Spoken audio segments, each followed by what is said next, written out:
টেলার্সে করে কিছু জামা দেওয়া ছিল, সেগুলো আনতে যাব বলে আজকে আপনাদের সাথে একটি লং ভিডিও শেয়ার করছি। হ্যালো গাইজ, আসসালামু আলাইকুম। কেমন আছেন সবাই? আশা করছি সবাই ভালো আছেন, যে যেখান থেকে আমার ভিডিওটা দেখছেন। আলহামদুলিল্লাহ আমিও ভালো আছি। তো এই তো আমি আমার টেলার্সের থেকে কাপড়গুলো আনার জন্য মানে 4টা ড্রেস দিয়েছিলাম, এগুলো নিতে যাব। আর আমার কিছু কাজ আছে, তাই যাচ্ছি আমরা একটু মার্কেটে। আসলে বাবার বাড়িতে আসার পর থেকে তো আমার ঘোরাঘুরি, খাওয়া দাওয়া হলো, বাচ্চাদেরকে নিয়ে আমি ব্যস্ত। রান্নাবান্নার কোনো চাপ নেই, ঝামেলা নেই, কাজের কোনো প্রেশার নেই, মানে সব মিলিয়ে আলহামদুলিল্লাহ ভালোই আছি।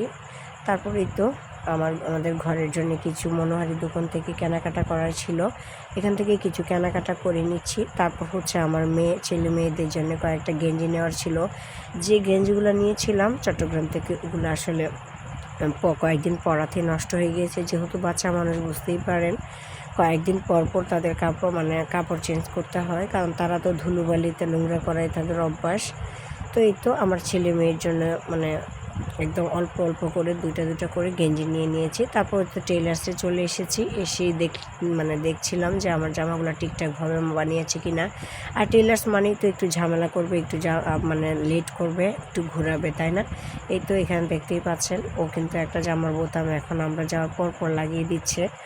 তারপর হচ্ছে এই যে টেলার্সের কাজ শেষে জামা কাপড় নিয়ে এবার চলে এসেছি কিছুটা ফল কিনবো। আমার মেয়ে তো ড্রাগন খাওয়ার জন্য অনেক বেশি পাগল হয়ে আছে, আম্মু আমার জন্য ড্রাগন নিও। তো এখানে কিছু আম, তারপর হচ্ছে ড্রাগন, ফল ফ্রুট নিয়ে তারপর হচ্ছে বাড়িতে চলে আসার পালা। কিন্তু আমি সরাসরি বাড়িতে না এসে, আমার শাশুড়ি মা যেহেতু টাঙ্গাইল থেকে এসেছে, তাই ওনাকে দেখতে ওনার বাড়িতে গেলাম। ওনার বাড়িতে গিয়ে তো আমি পুরাই অবাক, এত পরিমাণ গাছগাছালি আর এত পরিমাণ উঠানে ঘাস হয়েছে, যা এই দেখেন, আপনারা দেখলে অবাক হয়ে যাবেন যে একটা মানুষ বাড়িতে না থাকলে কি পরিমাণ ঘাস হইতে পারে উঠানে। আর এদিকে তো উঠানের মধ্যে একটা বাঙ্গি হয়ে আছে, এটা দেখে আমি অনেক বেশি হাসাহাসি করছিলাম যে আল্লাহর কি কুদরত, উঠানেই হয়ে আছে। আর মাশাআল্লাহ এই কয়েকদিনে এত বেশি বৃষ্টি হয়েছে, আসলে কি বৃষ্টিতে কিন্তু প্রত্যেকটা গাছ কেন জানি ওরা একদম সতেজ আর ঝরঝরা হয়ে বেড়ে ওঠে। যে কোনো ফলমূল, শাকসবজি সব কিছুই কেমন জানি সতেজ হয়ে যায়, তাই না?